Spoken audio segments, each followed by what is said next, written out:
here. I'm here. I'm here. I'm here. I am here. All right.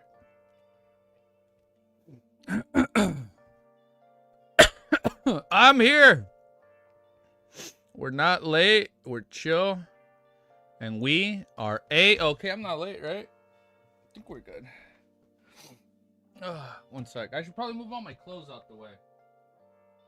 Nah, it's fine. Just pretend I cleaned. Just pretend I've cleaned up. I'll leave the pants. I don't want to wrinkle that. Just pretend I've cleaned up. Just pretend I cleaned up. We're chill. Sorry, my room isn't a mess. It is only, we're gonna be reading only for like an hour to an hour and a half. Just because I missed the gym in the morning and I need to go today. It's like I need to hold myself accountable. If I miss it, I still gotta go. So we're gonna do that. That being said, though, we're jumping straight into today's read through. Zero stalling. The goal is to at least read 5 chapters, so anything more is gonna be a win-win. I tried to go in live earlier, but I couldn't. You can tell I was like 2 minutes late. I apologize. But hey, what's up? How are you guys doing? That being said, today, chapter 1077, brothers and sisters. I am ready.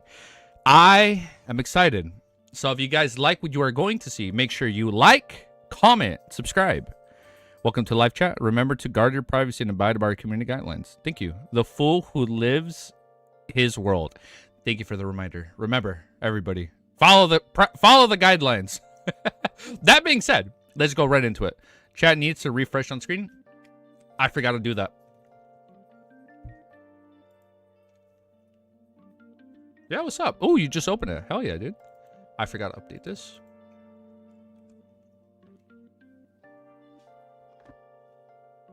Hey, I'm not letting you out. No, come chill with me. No. Chill. Chill. Calm down. Why are you licking my hands? I just ate. Chill. I just ate. Calm down. Wait, haven't I friended you? On Discord? I'm sorry. I haven't friended a lot of people on Discord. Usually, I have some requests. I realize the reason I also don't get some DMs is because I need to, like, approve some DMs, and I've never seen that before. Just saw Ellie jump off the bed a bit ago. She fucking jumped off. I'm like, I don't hear her barking behind me anymore. All right, let me do my timestamp, and let's get right into it. Damn, Ellie, you're fucking crazy. You're too hyper. You're too hyper, man. It's too hot for that shit right now. Timestamp. Let me do my timestamp. I got you unhinged. Let me add you right now before I forget. I will send you all my evil schemes. Shit, brother. Let me accept you right now. What do you mean, dude? I have accepted you. You are my friend. I did accept you. I think I accepted you the other day. Yeah, I accepted you the other day. Here, let me open up our server. And now, yo, what's up, dude? Yeah, see, I did accept you. All right, 1070. All right, chapter 1077. Are you guys ready? It's called The 4 Choices. Your 4 choices for today, Ellie, is you stay with me on my left, you stay with me on the right, you stay right here on my lap, or you stay with me on the bed. Pick one. But you're going to hang out with me. It's too hot outside. You got to chill here. All right, chapter 1077 is called 4 Choices. What kind of saint-sealed artifact do I want to choose? Derek Brick subconsciously considered what he needed. Due to the fact that the sun pathway was rather powerful, he was rather powerful against the monsters in the darkness, and with the thunder god's roar, he didn't even have the desire for the... Oh, man, you can tell I just ate, man, my voice. You fell for it easy? Did I? I did. Chat isn't on screen? What the fuck? Hey, chill. What the fuck? Did I not just put it? Copy. Thank you for reminding me again. Oh, I left it blank instead of pasting. There you go. Got it. All right, there you go. It's on screen now. There you go. It's on screen. And the Thunder God's roar, he didn't have the desire for sealed artifacts that provided offensive or supportive effects. Instead, the pain from being beaten up while making friends made him subconsciously hope to obtain a mystical item that could provide stronger defensive capabilities. As these thoughts flashed through his mind, Derek suddenly realized that the question wasn't directed at the saint level sealed artifact he wanted, but which saint level sealed artifact could be used for exchange for the creator's cross for Mr. Foal. Okay, that's what he meant. He hesitated and frankly asked, "Your Excellency, do you have any suggestions?" Colin glanced at him and left his... Oh, hold, give me a sec. I just ate, so it's like... I haven't cleared my throat. I feel like I got a little piece of chicken in here somewhere. Oh, man. What was it? He needed his help. Do you have any suggestions? Colin glanced at him and left his rigid position. He slowly walked to the window and turned around. There are 4 sealed artifacts that are relatively suitable for you. The first item is called a Sword of Silver Dawn. It was left behind by an elder who died 1,300 years ago. With this sword in hand, one can hide their malicious intents and certain actions, effectively interfering with divination and prophecy. They would obtain an exaggerated amount of strength and bring their surroundings to a dawn that can resist evil and degeneration. It can also stir up a powerful destructive hurricane of light. It can... Ooh, I think he can use this. It can create an invisible, sturdy defensive wall around the wielder. Every time it connects to the land, its defensive strengths will be unshakable. At the tip of the hilt is a single-eyed, huge, mothered-headed engraving with living characteristics. Feeding the corresponding herbs, essential oils, and medicine to the engraving will give the Sword of Silver Dawn different effects. For example, lightning strike, freeze, purification, decay, and exorcism. I forgot our honorific today. Wait, I'll say it right now when we finish this chapter. This sword has strict requirements for its usage.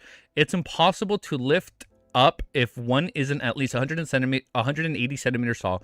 Below 200 centimeters, it will be hard to unleash its full strength. In addition, the head engraving as a hilt is very fond of talking. It's always talking nonstop. You know what? I like this already. It's always talking nonstop. If the wielder doesn't respond, the Sword of the Silver Dawn might suddenly give up resisting at the critical moment and even attack its owner. If the wielder is willing to converse with the head engraving, they will be pushed to the edge of madness. This is what I want, a sealed artifact that's good at defense, Derek muttered to himself. He didn't interrupt the chief's explanation as he quietly listened as he introduced him the other sealed artifacts. The second is Twilight Mask. This is from the first chief. The first chief... It's a mask from it's a mask made from a skull. It can hide any malicious intents, thoughts, and inclinations. It makes the wearer feel like a dead person without any thoughts. What the heck? As long as one puts on this mask, one will possess the power of a real giant and have control over the undead. Any living creature that looks directly into the eyes of the wearer will immediately die. Even those that possess godhood would seriously be injured, and even one with like a true form would be injured.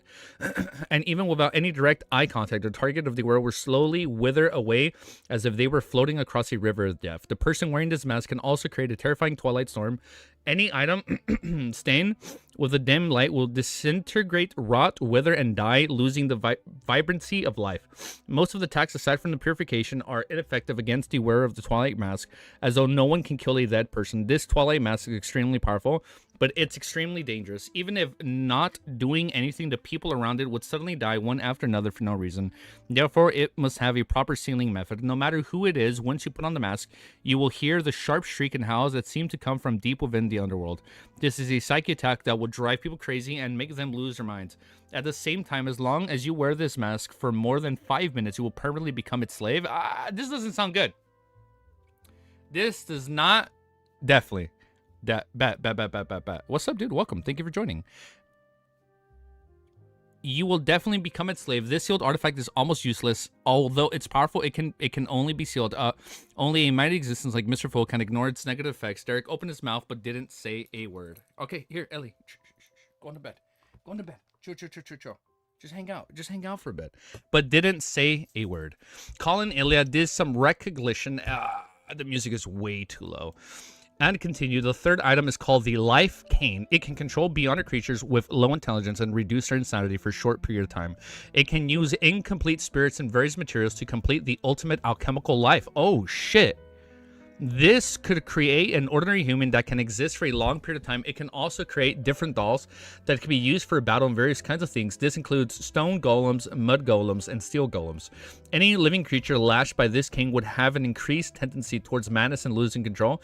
The bodies would also have a certain chance of mutating, producing watermelons, mushrooms, and wheat. Okay, I'm not gonna question that. Okay, of course these things cannot be eaten as they would result in contamination. As for the living beings touched by the cane's tip, they'll be healed no matter how seriously injured they are. Other than those that have already lost control, this cane will fill the surrounding areas with vibrant life force. Be it plants or animals, it can grow without exuberance and reproduce rapidly. Unfortunately, it's useless against this land that it's cursed. Okay, so we can't use it here, but anywhere else it'd be good. The person carrying life's cane has a high chance of mutating. The long one holds it. The higher... Let me let Ellie out. One sec.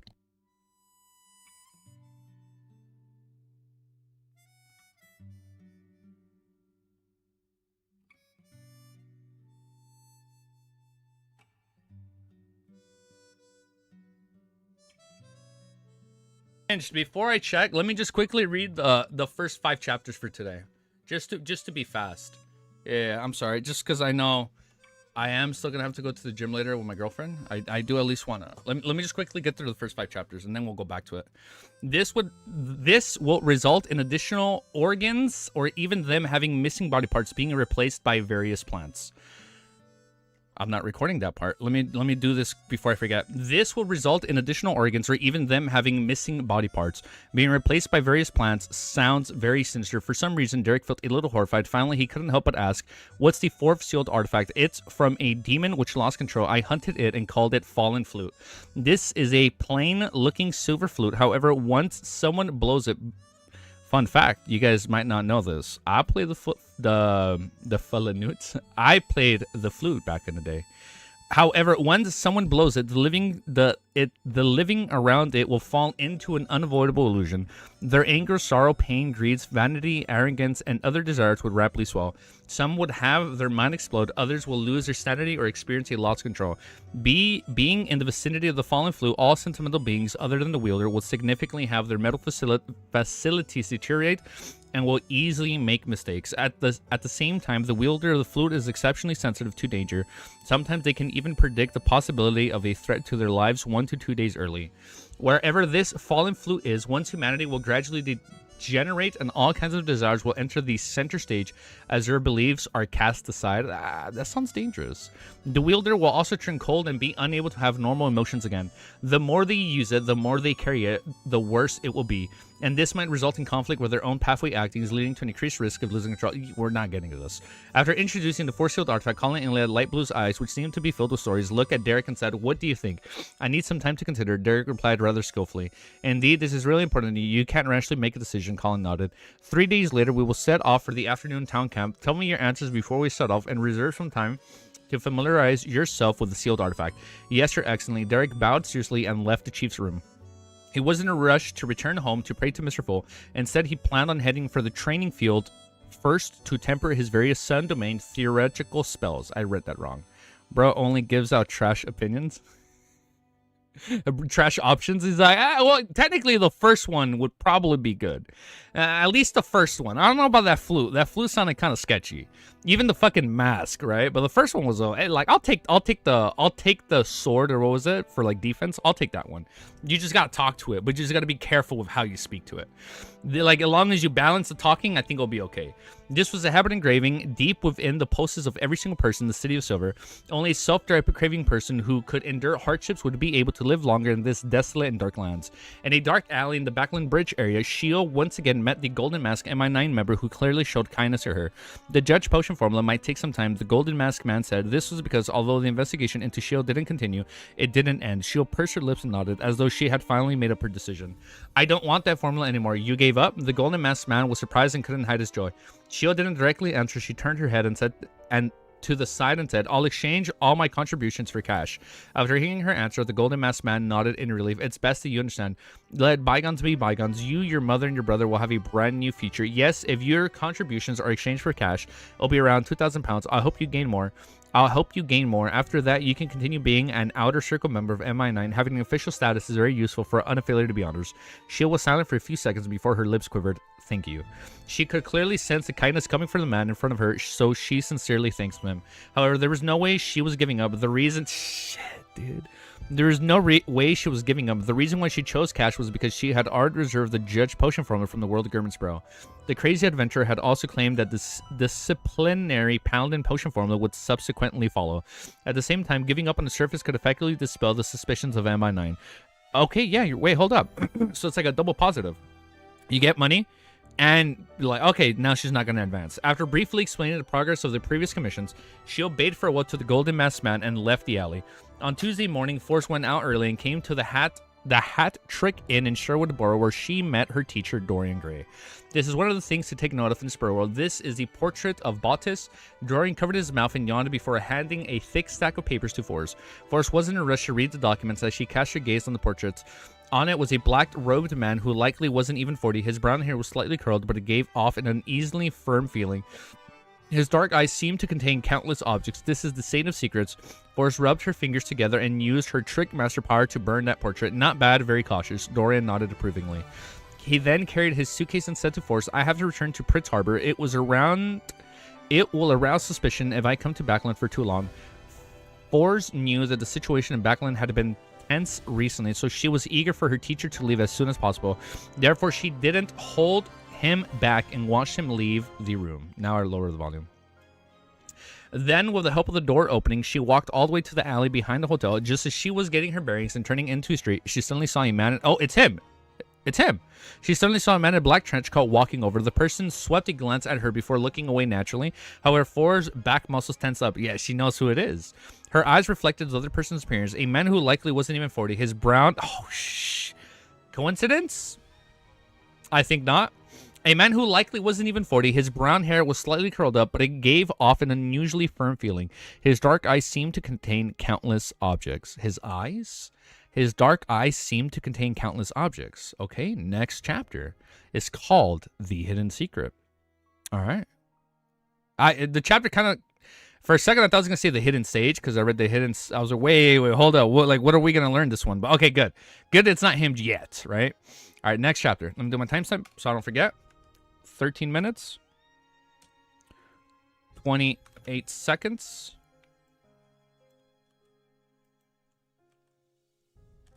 And then I'm going to update this part so I don't forget. All right, perfect. Wow, man, I'm sweaty, man. Fuck, man, this ceiling fan is not doing justice anymore, dude. It sucks, man. Ah, it's so hot in here. Now, how to disconnect my fan? I got to go get it later. Saint of the Secrets of Bautis, Forrest had experienced many things recently to the point of being watched by kings of angel, so she didn't show any signs of abnormality. She retracted her gaze in a natural manner and didn't slow down her pace as she walked towards the man in the black trench coat. After a few steps, they brushed past each other. That he happened to pass by here because of the attraction between the bionic characteristics. If he knew the teacher was here, he wouldn't be so slow and would use teleport to chase after him. Luckily, teacher had already boarded the carriage and left the inn. Forrest's heart calmed down, her tense mind relaxed a little. She took a few more steps forward and looked up at the sky. She wanted to confirm if it would rain later. At this moment, a raven... Oh, fucking I'm on, bro. A raven? Come on, man. I'm pretty sure I've seen artwork with like a raven and Amon in like the same picture. Come on, it's him. At this moment, a raven flew over and landed on a tree along the way. It faced the spot where Forrest had just passed by. Forrest stopped thinking about Saints of Secrets about this as she maintained her speed and left the street. Okay, that's it. We're not gonna elaborate on the crow, on the raven. That's it. It's definitely him. He's watching. As Aurora Order hadn't held a gathering in Backland for a long period of time, and with her target being a demigod, Forrest didn't have any thoughts of seeking revenge for her teacher. Ignoring her lack of combat strength, just finding and locking onto a secret sorcerer was nearly an impossible task. It's best that I will wait till I become a traveler. I might encounter Baltus by chance before entrusting Mr. World to the corresponding mission. I'll take the time to save up money. Now it's certain that the Aurora Order has saints in Backland. I can't eliminate the possibility that during Baltus' travel elsewhere today, he was influenced by the attraction force of a bionic characteristic and had accidentally lost his way in Backland. I don't know if I'd say an accident, maybe. Forrest very naturally considered looking for the world Gurmisbro's help. From what she knew, this gentleman had killed 2 demigods with his own hands, and he had only become a demigod for 3 months. and the upper echelons of the 7 churches, they only had about 10 demigods. Based on Mr. World's progress, it will take him at most 2 years to wipe out the powerhouses of the church. Of course, the real world isn't any ideal measurement. Having received higher education, Forrest, who had been a surgeon, gradually left her thoughts wander. She walked to the street and boarded a rental carriage. Above the gray fog was a mini gathering with the son Derek and the Hanged Man, Olger, and the world German Sparrow. However, unlike before, Mr. Full was present as the witness because the son's main motive was to find out which sealed artifact could please this great existence, as well as to exchange it for the cross left behind by the creator. At the same time, he still had some questions to consult Mr. Hanged Man and Mr. World about, so he had applied for a private exchange. Sword of Silver Dawn, Twilight Mask, Life's Cane, Fallen Flute. These are all items that have an outstanding powers and negative effects. Ones that require sealing. This also confirms that the City of Silver doesn't have any beyonders from the Artisan Pathway.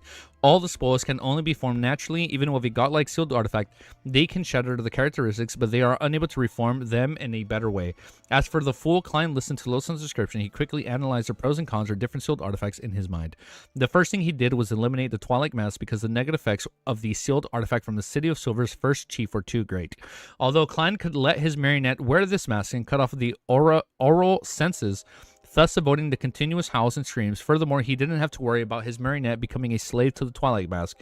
However, in that case, his actual body might become a member of the dead who died suddenly for no reason. Following that, Klein similarly gave up the Fallen Flute for the same reasons. This sealed artifact ability to predict danger ahead of time was indeed better than Desire Apostle and Creeping Hunger. It was alluring, but the negative effects were also not easy to avoid. Yeah, they're both pretty bad. If Klein used this flute and with his actual body, he would gradually turn cold and lose his normal emotions. This would be completely contradictory with the concept of using humanity to battle godhood to maintain balance. And if he were to hand it over to his marionette, he would experience a significant decrease in his mental facilities and easily make mistakes. This caused him to lose his main advantage as a Beyonder of the Seer pathway. In addition, this flute will make the people around it give themselves up to degeneration and desires. I don't want the residents of the Buckland Street to be degenerates who give up on their morals. By then, how many illegitimate children would be born? Fuck, man. That's not a good idea. I can only consider the Sword of Silver Dawn and the Life's Cane. Klein mumbled silently before quickly choosing between the two. The sword of the Silver Dawn's head engraving seemed to have a living characteristic. To Klein, this meant that the communication was possible, and as long as they could communicate, the negative effects could naturally be reduced. As for the height restriction, he could just ignore his thickness and only focus on his height. After all, this didn't affect a clown due to his extremely high sense of balance. Regarding the problem of mutation with Life's Cane, he could avoid it by handing it to his marionettes. When he lost or gained any organs, he could heal himself with Flower of Blood, and causing the surroundings to be filled with vitality, allowing for flush growth, wasn't much of a negative effect. Since the negative effects of the two sealed artifacts weren't too serious, he had to consider their effects. The sword, he has to pick the sword. Like, there's no shot he doesn't. The Sword of the Silver Dawn was clearly from a demon hunter of the warrior pathway, but its attacks or defense, they were both potent. It could hide his malintent and be good at dealing with devils. As for, this sounds like something that's going to aid him a lot if we do go to war, right? It's going to aid him in attack and defense? Come on. As for Life's Cane, it was good at creating and causing mutations, which made it rather sinister. After a few seconds of consideration, when Derek asked for the answer, the Fool Klein spoke unhurriedly, as though he was discussing something ordinary. Wow, man, my voice. The Cane. In the end, he decided on Life's Cane. In fact, the Sword of Silver Dawn and Life Cane had their own pros, making it a tough decision. Klein's final decision stemmed from an uncommon reason. The sinister Life Cane could be described as, bizarre. Okay, that's going to help him digest his potion. I didn't even catch that. The sinister's Life Cane could be described as bizarre, so it could effectively aim in him acting as a bizarre sorcerer and raise his Wait a second. Isn't he holding a cane in that one artwork where he had like a hood and like a long hair? Right? No, that has to be his Hermes disguise. So he's holding the cane. Oh shit. Wait, okay, maybe that's okay, hold up. And raise his potion digestion speed. Yes, Mr. Fool, Derek replied, unable to hide his joy. This meant that when he completed the sacrificial and bestowment ritual, he would obtain the cross from the creator. After determining this, he cast his gaze at the figure at the bottom of the long bronze table. Mr. World often other than the complete brain of adult mind dragon, do you still need a relatively high sequence potion formula for the planter pathway? As the secret passage of the giant pathway's court was shared by the world, he became the target of Derek's questions and not by Mr. Full. Chat is so dry. Yeah, no, I feel like we're pretty quiet today. You know, it's only like 10 of us today. Yeah, so it's pretty chill. I feel like it's chill and relaxed, right? I'll take it. Since we're only going to be doing like 5 chapters, I think it's okay. And then that way, I actually don't have to stall for too long. Of course, to Derek, the world was Mr. Fool's blessed. His answer represented Mr. Fool's intentions to a certain extent. A relatively high sequence potion formula for the planter pathway. Sitting at the end of the long bronze table, the Fool client immediately had a headache and fell into an intense eternal struggle. He could roughly understand what the chief of the City of Silver's thought process was. On the other hand, the experienced demon hunter hopes that he can usher in a bright future through the Giant King's Court of Exploration. While on the other hand, he's still cautious and doesn't hold much hope, he prepared to continue staying in the darkness, so he mentioned the planter potion formula to see if Mr. Fool had the corresponding authority, or rather the faction that he watches over have a need for it. If this could bring about a certain feedback, it would effectively improve the survival of the City of Silver. Meanwhile, on Klein's end, frankly, had recently come to believe that he's just one step away from his research goals. When he becomes a druid, and then he's going to be a demigod. No, he's already a demigod. No, he's sequence 5. When he becomes a druid, he should be able to succeed. This made Klein very hesitant on whether he should give him a push. I don't know what the future holds. I'll just focus on what's in front of me. A sequence 5 Beyonder who doesn't even have godhood wouldn't be able to do anything too serious. Furthermore, Mam Hermit is already a demigod. It's not a big deal. It's not a big problem for her to watch out for Frank. Klein thought for a moment and let the World Grimmins Pro say sequence 5. Wait, what if there's more? Derek pressed. Wiz got mad that Klein didn't take the cool sword and chose the lame cane. He's like, he should have taken the cool-ass sword. You know what? Like, to be fair, he already has a shitload of canes, right? He's already dripped out with canes. I would have liked it if he changes his appearance a little bit and took the badass sword, but I get it. He's choosing the thing to help him be, like, bizarre, right? So, like, all right, I'll take it. Klein felt that he was being tested. After a few seconds of silence, he said, if your side is willing to give it, then that works. All right, Derek didn't probe any further. Instead, he asked the person beside him, Mr. Hangman, I have a strange feeling about this. Why did the chief suddenly mention the relatively high sequence potion formula of the planter pathway? The hanged man Alger looked at the world, Gerben Sparrow, and said, this should be a test from your chief to see if the City of Silver can change its environment.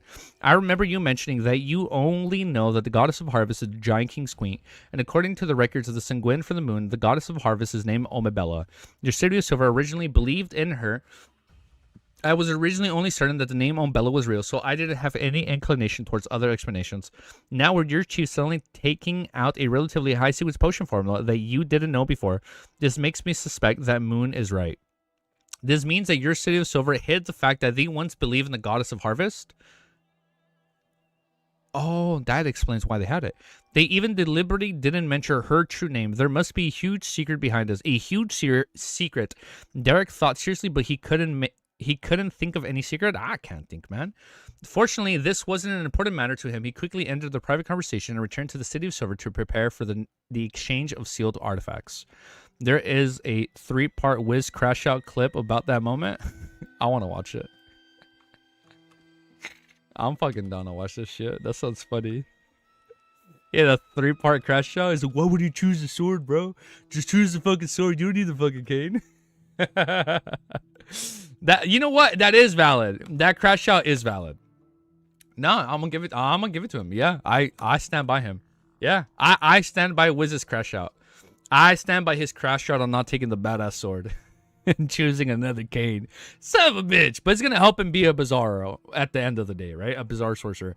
Chapter 1079 is called The Hard-Working Gardeners. Above the Great Fall, Klein, who was sitting at the full seat, beckoned for the unshuttered crucifix. The bronze cross was tied together with an ordinary-looking button, and at the surface of the ladder was already covered with a layer of crystalline but heavy-feeling particles. This was the Hermit Cat Leo's judge button. It was reserved for Judgment Shield at the price of 3,500 pounds. Therefore, Admiral Stars had sacrificed it to Mr. Fool in advance, requesting the mighty existence to get an angle under him, shatter it. Wow, I am sweaty. Woo! And on Monday's Terra Gathering, Shield had made a reservation for the Judge Potion formula at a price of 2,000 pounds. According to their agreement, just as Audrey wasn't to share anything they obtained for exploring the Grizel's travels other than knowledge, she was only providing free help for the world-killing Hyven Rambus. As for the star Leonard, he had the right to know the potion formulas and historical knowledge, but obviously Judgment Shio trusted the world Gurman Spread more. They don't judge him enough. The purging should I trust Gurman more than you. The purging should be almost done this way. I can trade the unshattered crucifix with Little Sun without any worries. In the future, if there are any other similar requests, I'll definitely be more willing to trade with Little Sun. Instead of asking Mr. Fool for help, no one would dare frequently disturb a hidden existence unless there's really no other way. When Little Sun has a chance to become a demigod and transform the unshattered crucifix into special characteristic, I should be a sequence 3. Damn, man. That's gonna be sick. I'll be able to use the power of this mysterious space above the Grey Fog to shatter a sealed artifacts.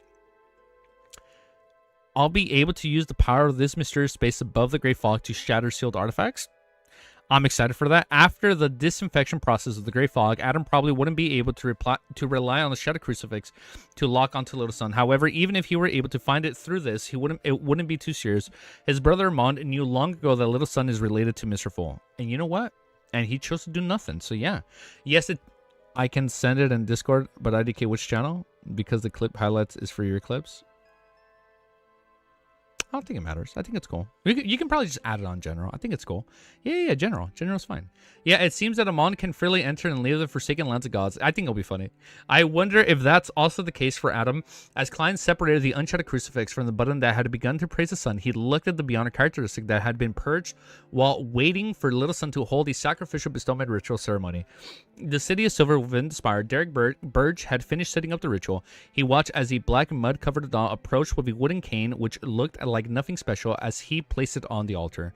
After a serious prayer and doing some work, the illusionary sacrifice and bestowment door opened and took away life's canes, leaving behind a bronze, green, and spiky cross. At the same time, the name of the cross suddenly appeared in Derek's mind, including information of its usage and its negative effects.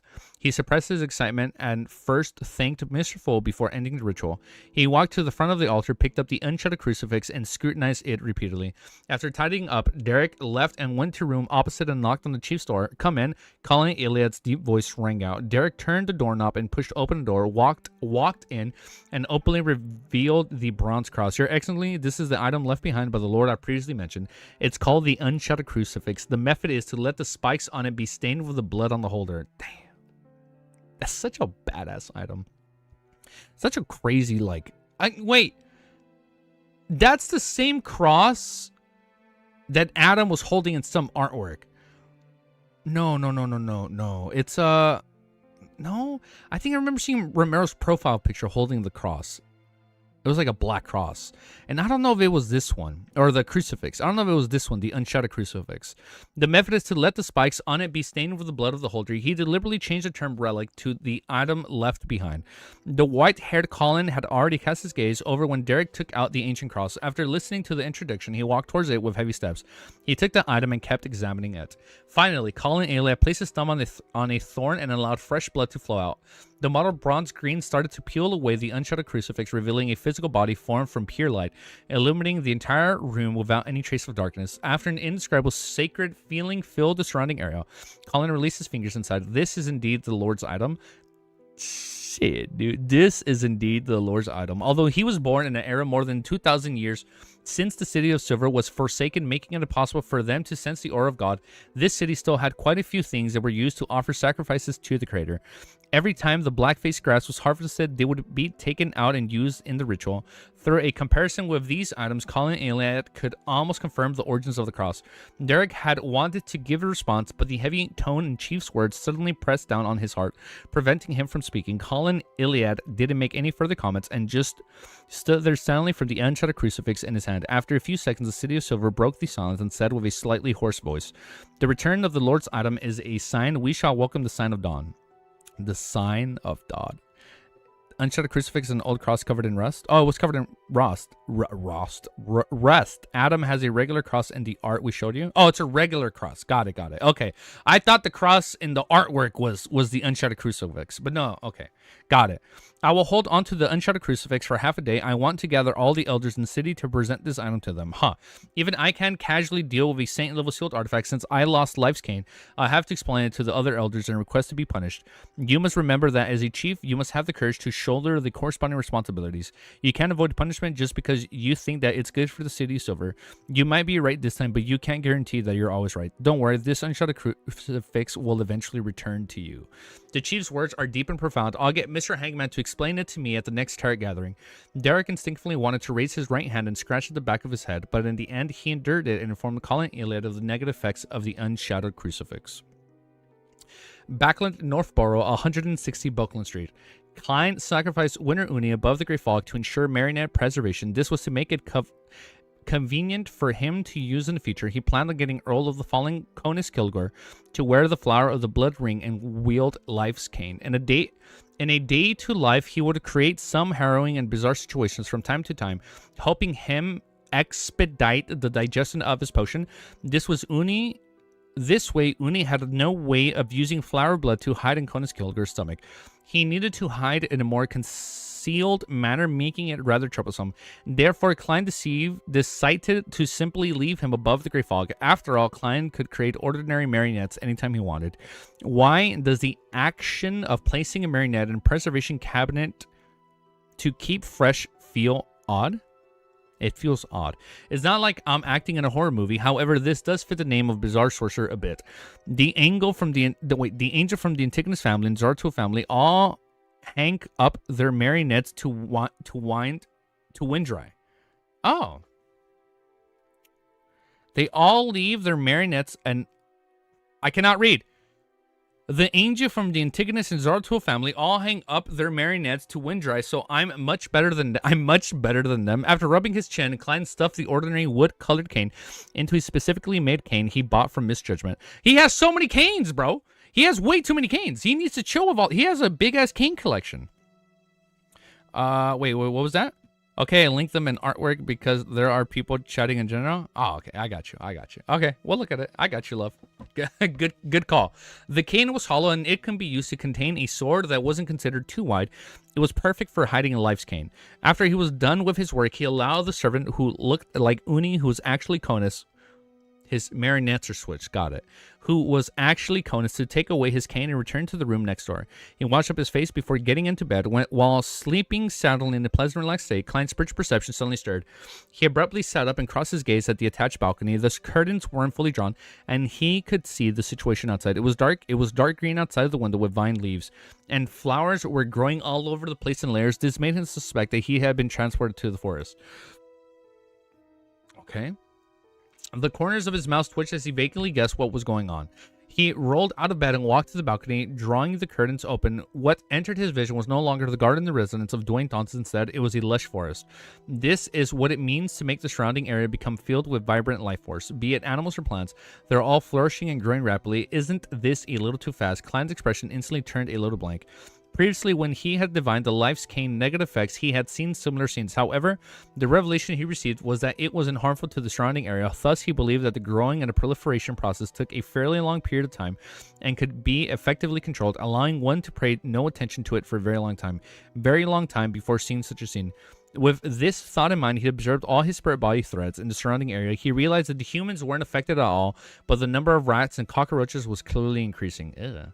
This result made him heave a sigh of relief. He looked out the window of the forest and sighed silently. Indeed, there isn't much danger. It's just quite exaggerated. I still have to keep it above the Great Fog most of the time. More than 10 seconds later, figures appeared within the forest. Some of them were very thin and others were thick.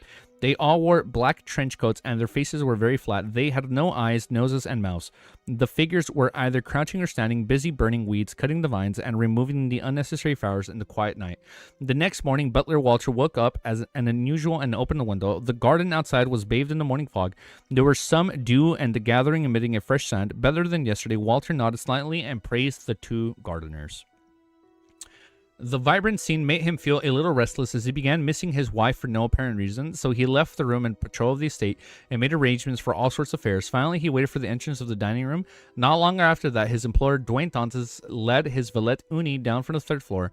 Walter went forward to bow and talk about yesterday's arrangements before taking the initiative to mention it. Sir, I would like to take 1 day leave before the current month's allowance. As he spoke, he suddenly saw the mixed blood servant's neck split open, revealing a black eye. What? Split open. As he spoke, he suddenly saw the mixed blood servant's neck split open, revealing a black eye? What the fuck? Walter was shocked and nearly tumbled backwards, but in the blink of an eye, he realized that there was no strange eye on Uni's neck. What? It must be because I didn't sleep. No, what the fuck? Wait, what the fuck was that? It must be because I didn't sleep well last night and had a strange dream, resulting in me being distracted and having hallucinations. Walter heard. What a good way to explain that. Walter hurriedly gathered his thoughts and lowered his head slightly. In his heart, Klein apologized and nodded. No problem. Have a wonderful day. Wait, why is Klein apologizing? How does that make sense? That I don't get. What led to that moment? What led Klein to doing that? Oh, he's acting bizarre. Oh, he's acting. Wait, he's acting. Wait, that makes sense. He's acting. He's acting as a bizarro sorcerer. Got it. That's what he did. It's as simple as that, right? He was just acting as a bizarre sorcerer. I'm on 621. Oh, you almost there? Easy. I just friended you. Oh, hell yeah, dude. Well, hold up. I do take a while to accept because sometimes my tunnel vision is so bad, I just forget. But guys, I need a second, man. It is so fucking hot in here, and these shorts are not doing me justice. I need to put on my my gym shorts. Give me a sec. Jesus Christ, it's hot. Give me a sec, people. Give me a sec. Close your eyes. Cover your ears.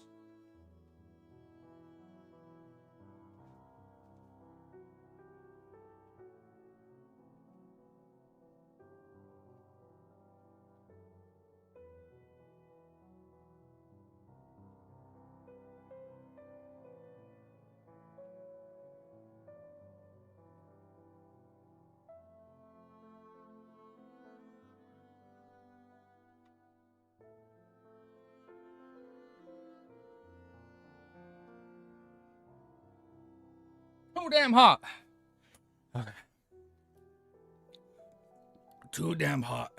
Woo. All right, let's keep reading. I can turn this light off. So just heads up, we're only going to do 2 more chapters. I am going to keep it nice and short today and only do 5 chapters. I do apologize in advance, but don't worry. Tomorrow we're going to do more. Shit, man. I think tomorrow might also be another 5 chapters. Just so I can watch the episode 11. That way I have the episode finished, edited, and I can have it up right away on Friday. I'm not sure. I'll double check. I either do the react tomorrow off stream and then have it up on Friday, or I do it really, really early on Friday before I do anything else. I'll see what happens, but let's do this for now. 180.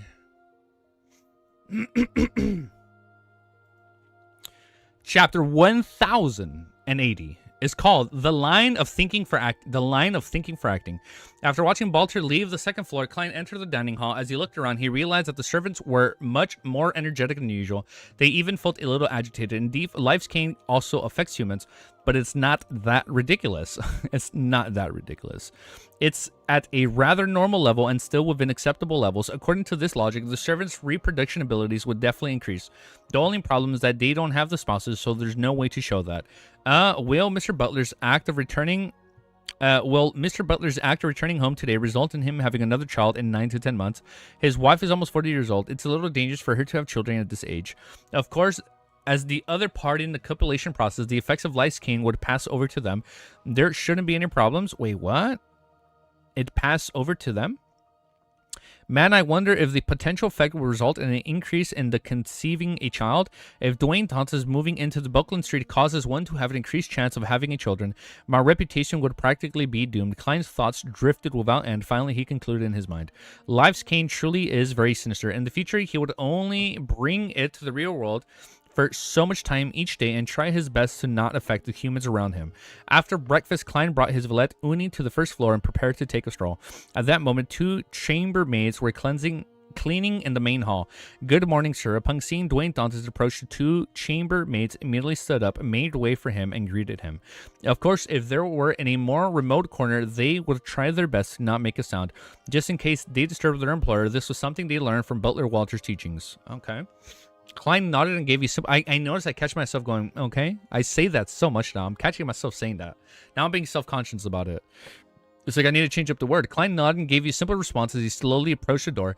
At that moment, the 2 maids suddenly saw a wheat head embedded in Uni's head. It was full of golden particles and was extremely attractive. Dude, he's gonna fucking digest his potion at this point. Before they can even take a closer look, the valet seemed to have sensed something amiss. He raised his right hand and yanked off a piece of weight using plenty of force. The two maids looked at each other in surprise and amusement. They imagined that Uni had accidentally gotten some weight on his body when he followed Mr. Dantes over the manor, bringing in all the way back to 160 Bulkland Street, where they scattered in place and there weren't easy to clean. For example, under the pillow he slept last night, and in his dreams he pushed the pillow away and ended up lodging a piece of wheat into his hair without realizing it when washing up in the morning and during breakfast. Although this process was complicated and not easily achievable, it was still possible. It can't be that Uni grew a single wheat head, right? Two maids mumbled to themselves as they continued with their work. A wheat head. After exiting 160 Bulletin Street, Klein and Uni slowly walked with one behind the other, the withered interparcel trees, breathing in the fresh autumn air. Like him, a number of neighbors were taking a morning stroll. Of course, this was a habit belonging to those amongst Backland's high society. Last year, the smog was very serious, and the air was quite pungent. No one was willing to waste their time in the streets, braving the cold wind and the humidity. As a neighbor, since they had met each other, there's no doubt that they would greet each other when they walked past each other. One of the lawyers glanced at Dwayne Tonsis from the very far corner of his eye. He had raised his hand to cover his mouth as if he was yawning. When the mixed-blooded youth put down his right hand, the lawyer suddenly realized something was different. Different? His nose seemed to be even higher. I must have been thinking too much about such matters, causing me to hallucinate. If only my nose was slightly higher. As for the lawyer thought about this, fucking Klein, dude. He is so funny. As the lawyer thought about it, he raised his hand and rubbed his nose. At the same time, he saw two wild dogs engaged in a chase in front of him, attempting to reproduce on the street. After the stroll, Klein returned to the activity room on the third floor and sent a live scan above the gray fog. Indeed, there's a certain effect. The main point of the bizarre sorcerer digestion is actually to create shocking scenes to scare people, as well as use a strange method to make people horrified. This really does resemble a director, but it's just a horror flicks director. Yes, I don't have to really scare them. Peaceful daily life events contain terrifying scenes, but surrounding humans don't notice them at all. They only occasionally made the connection, and when they think about it, they would feel a sense of fear from certain possibilities, to the point of not daring to turn off the lights and ending up having nightmares. That's also a horror film archetype. As Klein observed his conditions, he summarized his experiences over the past few months, and finally summed it all up with the keyword horror film director.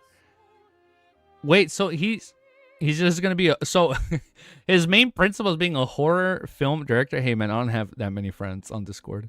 You're breaking my heart over here, dude. After understanding this, he had many ideas on how to quickly digest the potion.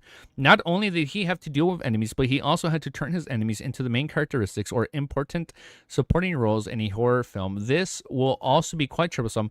I definitely have to give my all to the targets at the demigod level. I wouldn't be in the mood to waste my time and effort on pulling some trick. Well, there's no need to find a demigod target. There's no restriction for acting like this. I can teleport to the sea and find some lucky parts to participate creating horror stories. That's right, since I'm a director, I have to let my workers spread. It seems like I have to let some of the actors escape successfully every time and spread the nightmare that the experience creating a corresponding myth at sea. I can't feed them to creeping hunger. As he formed his plan, Klein suddenly thought of a question. In the horrifying legends of the people in the northern continent and the sea, how many of them were deliberately created by bizarre sorcerers? There must be some sigh. If Amon were to act a bizarre sorcerer, he would probably be able to digest a potion in less than a month. Less than a month? Amon would be able to digest this shit in less than a month? His talent, the aspect of astounding, well, yes, he does fit the criteria. His talent and the aspect of astounding, and he doesn't consider the consequences. In truth, with looking for pirates to film the horror movie, I can find an opportunity to scare other demigods. I don't have to fight them to the death. Once my goal is accomplished, I can escape. With this thought in mind, Klein came up with a plan from the supporting role. Hence, he carefully considered his targets. There's no way I can find the angel or higher. Those who I'm not familiar with will make me the leading character of a horror movie on the spot. Those who are familiar with me are well aware that I'm a bizarre sorcerer, so there's no way to scare them. There are many saints that I have no idea about their whereabouts. Frightening the archbishops will easily cause unnecessary chain reactions, causing the world situation to become even more tense and for the war to erupt prematurely. The war will erupt prematurely? After limiting all the possibilities, the most suitable target is the numinous Episcopate's artificial death faction demigod, Patrick Bryan, as well as the counselors of Will Ossipton's Fate Council, as well as, after creating a name list, Klein decided to take some time over for the next 2 days to visit Dr. Aaron Cerise. He wanted to bring some ice cream for a certain baby to ask where the counselors were recently seen. If he wanted to frighten someone else's subordinates, he had to get the approval of the president. Klein was in a good mood after organizing his thoughts. He went out again and went to St. Simon Cathedral to pray and donate before heading to the Lone Charity Mercy Foundation, where he stayed till noon. In the afternoon, he saw a few businessmen and professional lawyers and accountants who were seeking investments, behaving like a normal tycoon. After filling his stomach, he returned to the half-open room of the balcony, just as he was considering whether to visit Dr. Aaron Cerise's house directly tomorrow or invite their family to have a nicer dinner at the Strenzo restaurant, which served excellent ice cream. His spiritual perception was triggered. He turned his head and, without any surprise, saw Miss Messenger walk out of the wood with 4 blonde, red-eyed heads. One of the heads bit on a letter. Who sent it? Klein habitually and exceptionally asked. As he had yet to receive the letter, Renette Tanker could only answer with 3 heads. King of Idiots. Patrick Bryan. This nickname has even evolved. What the fuck was his old nickname? King of Idiots. Patrick Bryan. This nickname has even evolved. Klein reached out and took the letter. When he opened it, he realized that it was indeed from the artificial death faction demigod. He wrote on the letter, I've already prepared the special ritual that will help my teacher, hate her, recover further. Your Excellency, I will hold it tomorrow at midnight, given your permission. The ritual that points towards the angel hater. There's no way to avoid the numerous Episcopates, artificial deaths faction testing of Patrick. This can be interfered with using paper angel just in time. With a flick of his wrist, Klein bursted the letter. Following that, he took out a piece of paper and wrote down an answer. Yes, you may. You must be careful. In the quiet night near midnight in an uninhabited closed factory in St. George Borough, there was an open area that had been cleared. Nearly 10 black robed figures were standing there. In the middle of them was a deep black coffin that looked rather heavy.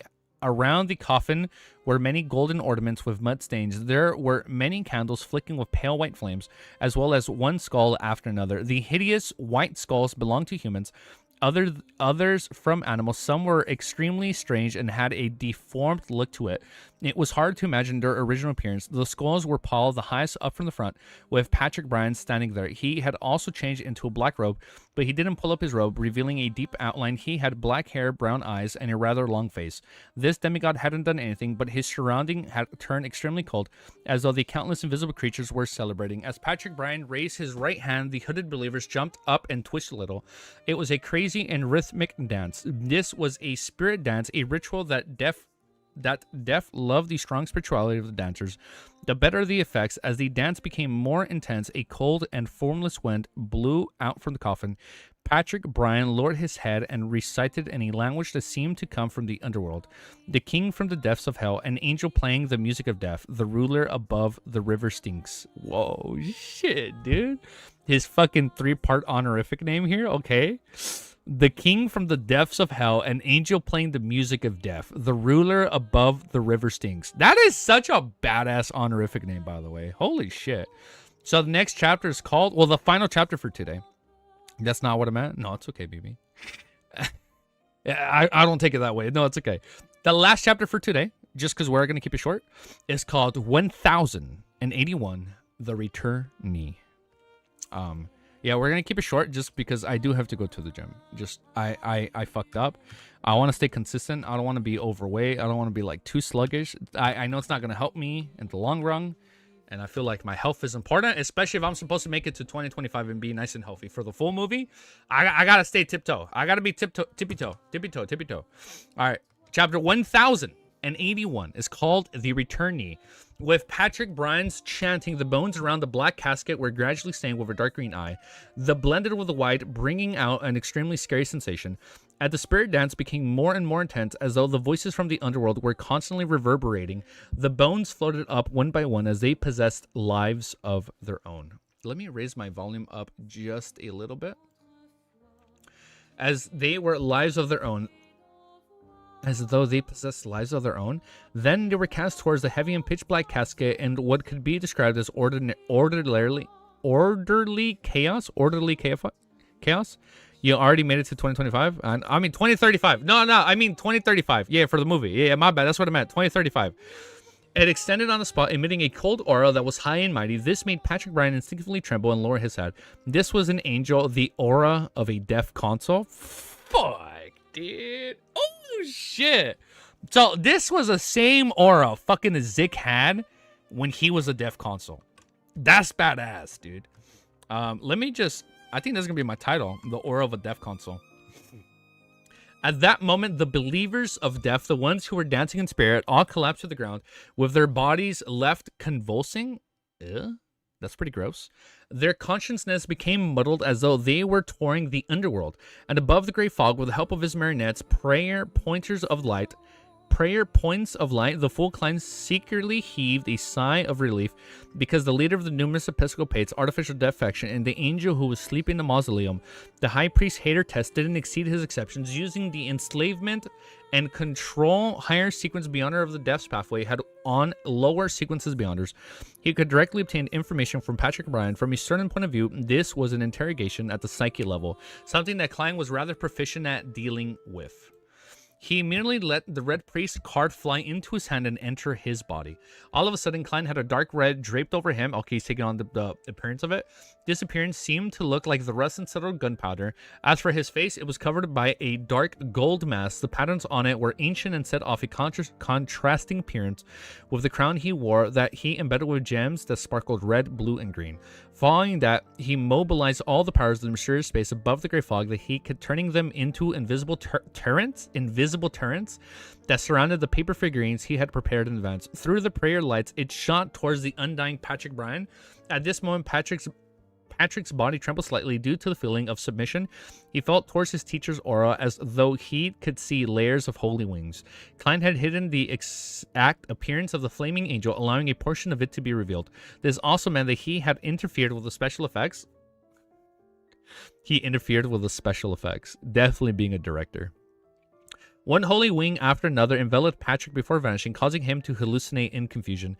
As a sequence 4 demigod, he quickly came to his senses. He realized that he no longer yearned to submit and not be able to disobey his teacher's orders. His consciousness seemed to have been pulled out of his body as he stared calmly at everything above the mind world. At the same time, as a zealot, Patrick Bryan didn't hesitate to view Angel's Embrace as a gift from death.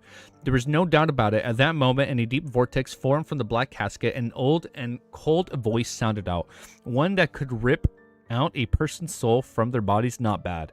Any progress in awakening God recently? Patrick Bryan followed the instructions given by the Blessed, and he described his efforts and intuitions in a half-truthful manner. After a series of questions and answers, the deaf domain angel on the other side of the vortex hater didn't suspect anything. He calmly said, "Very good, continue doing it, I will support you." He passed for a moment and nonchalantly said, "I'll send you an assistant first, a Sequence 5 gatekeeper, to help you in completing the corresponding tasks to relieve your stress." Is that what his excellently mentioned and not being at ease with me? Teacher is indeed unwilling to see me gain favor of the god and threaten his position. Having been slowly influenced by Klein through his daily communications with him, Patrick Bryan, who had slowly changed his mindset, had no way of rejecting such kind intentions. He could only answer politely, "Yes, teacher." Just as he said that, the pitch-black vortex suddenly opened up. It transformed into a mysterious pattern, conjuring up a pair of indescribable double bronze doors. With a creak sound, the door opened and a crack widened. There was still darkness behind the rift, and there seemed to be eyes hidden in the depths of darkness, quietly watching the outside. At that moment, a palm stretched out and rested at the door cracks. Its skin was rather pale, allowing one to see the blue blood veins underneath. With a tug, a figure leaped out of the door. He was a young, tall man wearing a black robe and red linings with the hood pulled open. His facial features definitely acting very bizarre. His facial features were gentle and his skin was slightly brown. It was obvious at a glance that he was from the southern continent bloodline. He was rather handsome, but he looked anemic. Stepping out of the solid ground beneath his feet, the young man didn't even glance at Patrick. He raised his hand and looked into the sky. The corners of his mouth curled up and narrowed his eyes and sigh. This intoxicating atmosphere. As a beyonder of the death pathway, even this guy is looking a little bizarre. Very bizarro. Even though he's a death pathway, very bizarro. I feel like everybody's acting very bizarro now at this point. To be ignored by someone whose sequence was lower than his, there was no doubt that Patrick Bryan was a little angry, but in front of his teacher, he had no choice but to follow the flow at the end of the ritual. During this process, the fool Klein's response above the gray fog was even more intense than Patrick, because through the gray fog's true vision, he can see the abnormality of the new gatekeeper. The gatekeeper's internal underworld expanded in an odd manner, covering every part of his body, and there was only one soul in the underworld, a young and handsome soul with red hair. Red hair? Red Angel Medici? He was sent to the underworld. Yeah, at the end of Volume 4, but I know he came back, right? But he was like fused with the others. A young and handsome soul with red hair, signs of rotting on his face, and a flag mark on its glabella. It wore black blood-stained armor. Okay, it's definitely Medici.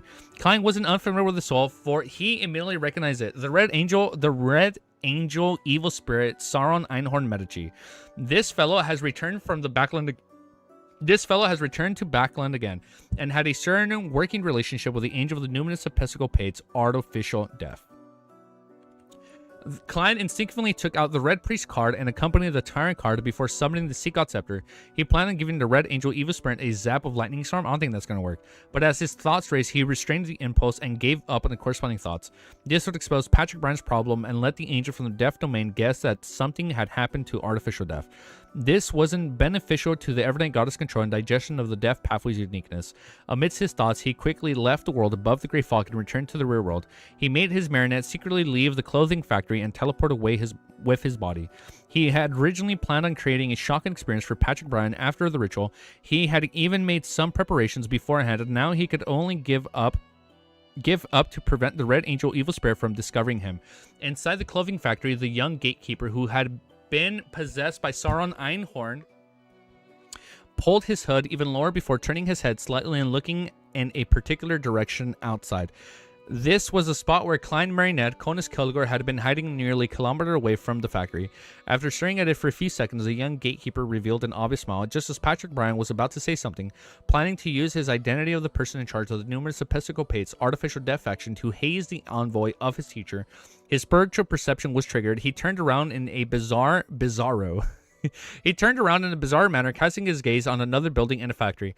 On the second floor of the building, behind a glass window in a room, there was a pair of emotionless black eyes staring at them. Patrick Bryan's eyelids twitched as his body suddenly vanished. Ooh. A cold wind blew, causing the glass window to rot silently. Without any movement, it crumbled into countless snowflakes. In the corresponding room, a skinny Patrick in a black robe and a thin face emerged. He saw the mask of the pair of the cold black eyes was a rough mud doll. Who made the doll? Who moved? I assume a very bizarre person made the doll. Who made the doll? Who moved it here? Patrick looked around cautiously, not missing any corners. Just as he turned his gaze towards the corridor and faced the glass window with his body slanted, the crude black eyes of the mud doll suddenly turned. Then it raised his hands and grabbed Patrick's neck. What the fuck? Halfway through this action, the mud doll seemed to lose its support and lose all mobility. Many cracks appeared on its surface as it instantly shattered into pieces. Patrick Bryan's figure dispersed first before he appeared in the corridor, standing at the collapsed doll as if he was facing a most powerful enemy. At that moment, he had really jumped in fright.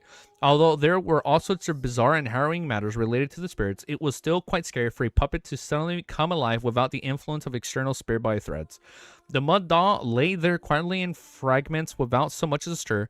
Patrick Bryan waited patiently for a while before finally confirming that there was no more abnormalities. He shuttled through the spirit world once again and returned to the place where the ritual had been held. At that moment, the heavy pitch black casket had completely decayed. It was as if he had been buried in the ground for centuries, if not millennia. As the surrounding underworld believers were slowly recovering from their semi-consciousness state, Patrick Bryan looked around but couldn't not find the young gatekeeper sent by his teacher. He didn't know what he had left behind. Isn't he here to spy on me? The demigod of the death pathway was at a loss. Taking into considerations and abnormal discoveries he had made, the living mud doll, Patrick Bryan didn't delay any further. He quickly snapped his followers awake and cleaned up the scene and removed all traces. I think we all locked in. After I'm trying to lock in. Yeah, just because I am only doing 5 chapters, so I do apologize. After he was done, he suddenly heard a voice. Is the clothing factory yours? Patrick Bryan's figure instantly disappeared and appeared again, not facing the person who spoke. That was the young gatekeeper who had gone somewhere. No, Patrick frowned slightly. How could he do such a thing in his own factory? If he was exposed, wouldn't there be no way out? Not too stupid, the young gatekeeper nodded gently. Patrick narrowed his eyes and suppressed his anger. Where did you go? The young gatekeeper chuckled and said, I visited some familiar spots and met a friend. I don't know if I'd say a friend. The young gatekeeper chuckled and said, oh, I guess, is he referring to Medici as a friend? Am I tripping now? Is that what he's referenced? Is that what the gatekeeper was referencing there? I visited some familiar spots and met a friend. Is that what he was referencing? Wait, just so I don't forget.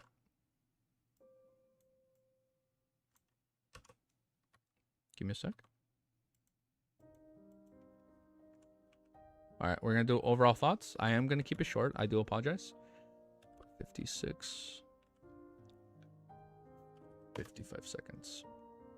The gatekeeper is Medici. Okay, so... But, like, I don't... Wait, so, okay. The gatekeeper is the one that's being possessed by Medici, right? That's what you mean. The one that has his... The one that he fused with is the gatekeeper itself, right? Not that he ran into him. But the gatekeeper is the dude that's been fused with Medici. Okay, got it. I was like, wait, I don't get it. I was like, why am I confused? Okay, that makes so much more fucking sense. I'm like, how the fuck did he just... Yes? Okay, thank you, Kemi. I'm telling you, I can't do this without you guys. Okay, same person. I thought the gatekeeper ran into the one that fused with Medici. Are you gonna react to Wiz Crash Out? It's pretty short, but if it's okay, it's okay. If it's not, let's watch his justified crash out. Overall thoughts, though. I mean, we can say it right here. I think this was good. I do apologize that we only read 5 chapters, but we're gonna make up with that by looking at a valid crash out. So we're gonna switch to chat. Chat is not on screen. Give me a sec. Don't want to show the chapter.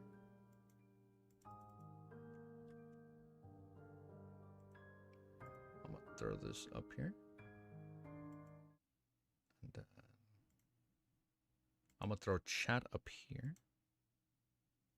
Let me just put chat right here, just so I don't forget. Where the fuck is my chat? Oh, it's right here. Yeah, we're loading. Okay, we've loaded. All right. Now we unhide this. Okay, and we didn't show the chat. All right. I need it. The cane. God, you're so fucking cringe, Klein. You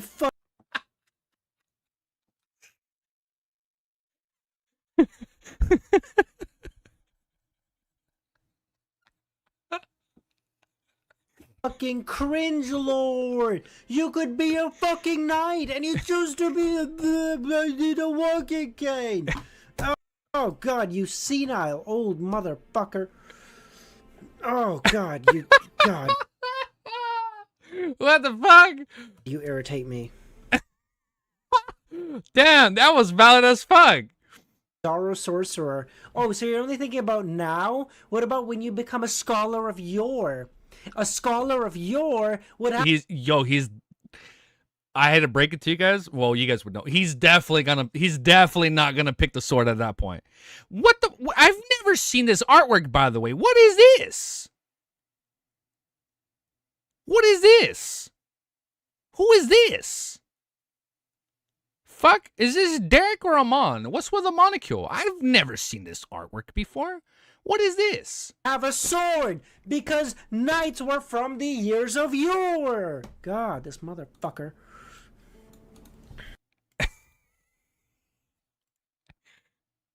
Melee and Lord of the Mysteries is just mid. You're fucking... What? Wait, I didn't catch that. What was mid? Oh shit, I played the whole thing. Wait! Sorrow Source. Melee and Lord of the Mysteries is just mid. You're fucking mid. God damn it, Arter. Melee is never mid, okay? What? I'm gonna be shooting guns. Pew, pew, pew. Bro, you could... He has fucking distance. He has distance. This is valid. He could just air cannons forever. So now he needs a sword at close range. You know what? I think that's a valid crash out. I think that's valid. I think that's valid. I think that's warranted. All right, man. We are gonna end it there. I am gonna upload this quickly. I need to hold myself accountable for missing the gym, so I gotta go work out. We'll be back tomorrow for more. I just heads up. I don't know if I'm gonna do more than 5 chapters because I'm debating on when to watch the episode. Wait, what the fuck? Where's my OBS go?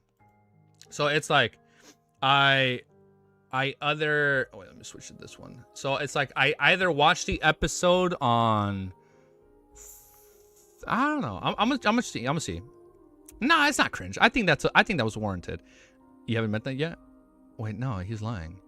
Atiga too much spoilers in that guy's videos? Whose videos? Oh, are you guys talking about the power system? I don't know if I can watch it yet, to be fair.